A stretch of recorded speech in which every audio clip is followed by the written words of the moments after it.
The sun was sinking slowly in the horizon as the last rays of the day's light touched the snow-covered Arctic tundra. The northern lights shimmered and danced across the night sky, a reminder of the beauty and power of the environment. Inside the observatory lab at the North Pole, Dr. John Smith and his team had been working tirelessly for the past 2 weeks. The team had been sent to the North Pole to study the effects of the Great War on the environment. The Great War had left most of the world in a state of chaos and destruction, and the northern regions had been particularly hard hit. The team had been tasked with collecting data to understand the long-term effects of the fallout on the environment.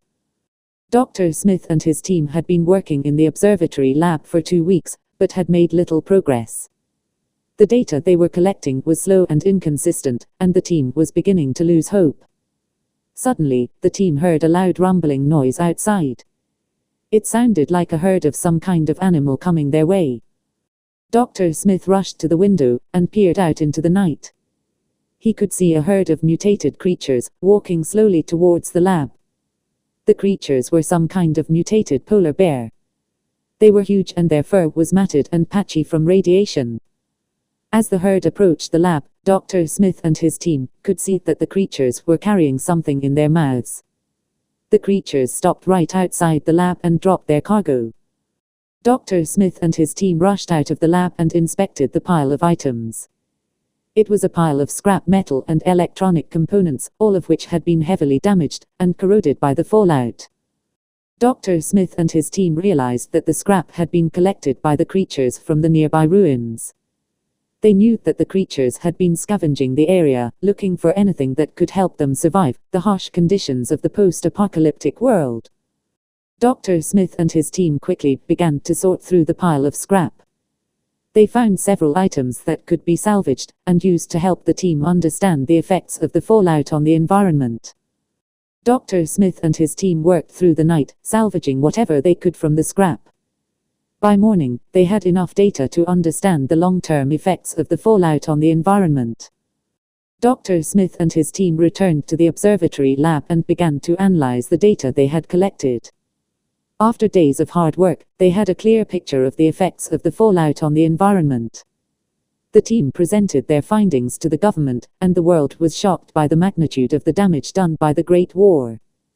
The world began to take steps to protect the environment and to reduce the effects of the fallout.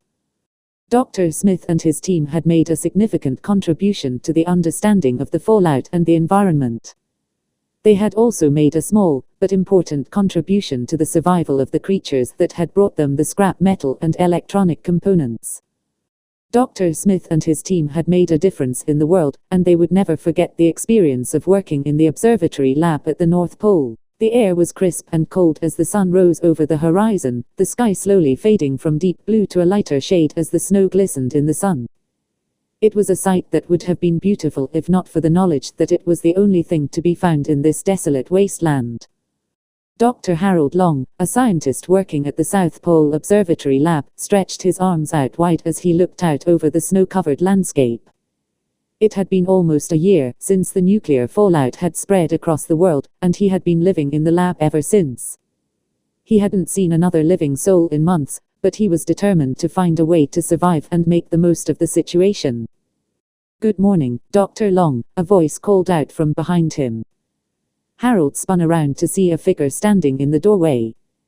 It was a robot, one of the few that had been left behind after the fallout. Its metal body was covered in rust and its circuitry was exposed, but it still managed to remain standing. "Good morning, G7, Harold replied. G7 was the name of the robot that had been assigned to the lab. It had been programmed to help the scientists with their research, but since the fallout it had been acting more like an assistant. It had been a great help over the past few months, and Harold had grown quite fond of it. "What can I do for you today, Dr. Long?" G7 asked. "I was just thinking about our situation," Harold said. "I'm getting a bit lonely here. I was wondering if you could help me find some other survivors." "I'm afraid that's not possible," G7 said. "The radiation levels in this area are too high for any human to survive." "I'm sorry." Harold sighed. He had been hoping that G7 would be able to help him find other survivors, but it seemed as if his hopes were in vain. He had been on his own for far too long, and he was beginning to feel the effects. "I understand," he said. "We'll just have to make do with what we have here." "That's the spirit," G7 said. "Now, why don't we get to work? We can't just stand around and do nothing." Harold smiled, glad that G7 was there to keep him motivated. Together, the two of them set to work on a project that Harold had been working on for months, a plan to help the survivors of the fallout. Using G7's assistance, Harold was able to create a detailed map of the area. He then used this map to identify locations that could potentially be used as safe havens for survivors. He also identified areas where scavenging for food and supplies might be successful. After months of hard work, Harold's plan was finally complete. He had identified over a dozen potential safe havens and dozens of scavenging locations. He had also figured out a way to make contact with other survivors, using G7's radio transmitter.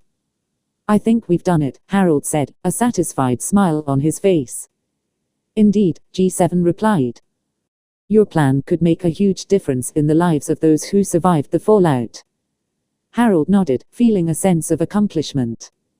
He had done the impossible, and he was proud of his accomplishment. Even if he never found other survivors, he had still done something to help those who did.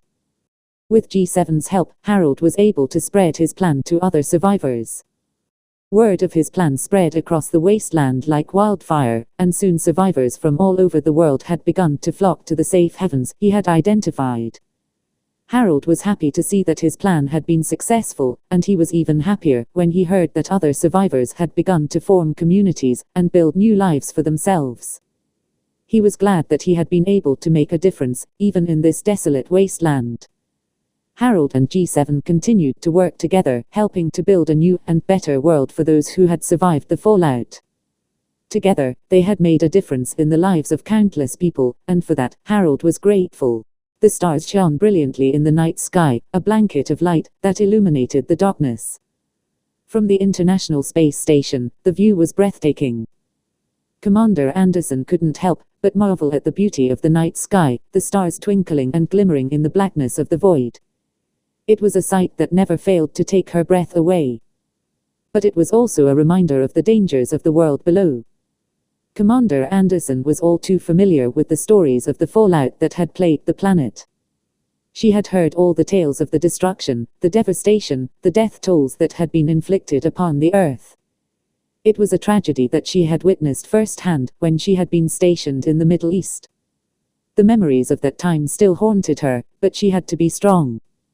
She had to push away the darkness and focus on the beauty of the night sky. It was a reminder that even in the darkest of times, there was still hope. But then she saw it. In the distance, a faint glow of light. It was faint, but it was unmistakable. The light was coming from the Earth. Commander Anderson's heart began to race. She had heard of the stories of a new dawn on the horizon, that the people of the Earth were beginning to rebuild and reclaim the planet. But this was the first time she had seen it for herself. It was a beautiful sight to behold, and it filled her with hope. Commander Anderson watched in awe as the light began to grow in intensity, the glow spreading across the planet like a wave of hope. She knew that this was the start of something new, something beautiful. For the first time in a long time, she felt a sense of optimism. The light continued to grow until it lit up the entire planet, and Commander Anderson was filled with an overwhelming sense of joy. This was the start of something new, something beautiful. And she was glad to be a part of it. The light eventually faded, but the feeling of hope stayed with her. She knew that the people of the Earth had endured so much, but they had persevered. And now they were beginning to rebuild. Commander Anderson watched as the planet below began to slowly transform, the scars of the past fading away.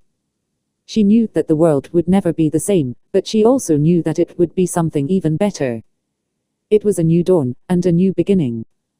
And she was glad to be a part of it. The ocean was vast and seemingly infinite, an unending expanse of swirling blue and gray. It was a place of mystery and beauty, but also of great danger. The waters were filled with unknowns, from the depths of the darkest trenches to the mysterious creatures that lurked beneath the surface. For many centuries, mankind had explored the depths of this watery world, but none more so than the submariners. They were brave souls who risked their lives to explore the unknown, to find new frontiers and discover secrets that had been hidden for ages. The crew aboard the USS Kraken had been on a mission for several weeks now, and they had been exploring the waters of the post-apocalyptic world. The world had been ravaged by nuclear war, and the seas had been contaminated with radiation and poison. The crew had been tasked with finding a new source of fuel for their submarine, and they had braved the unknown to do so. The crew had been through a lot over the past few weeks, but now they were facing their greatest challenge yet.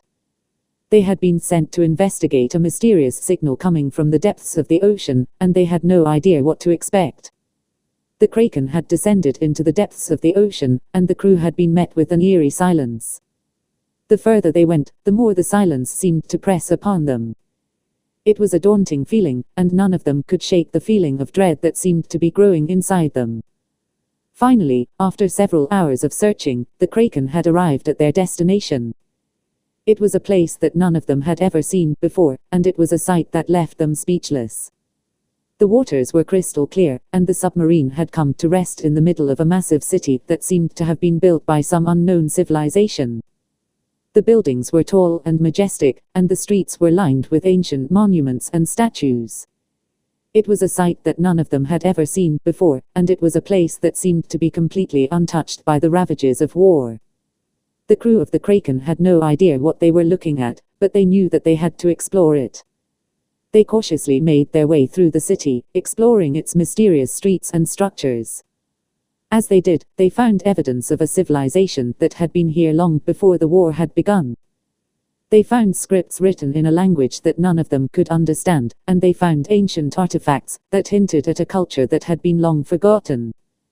They also found evidence of a people who had been living in the city before the war, and they began to piece together the story of what had happened here.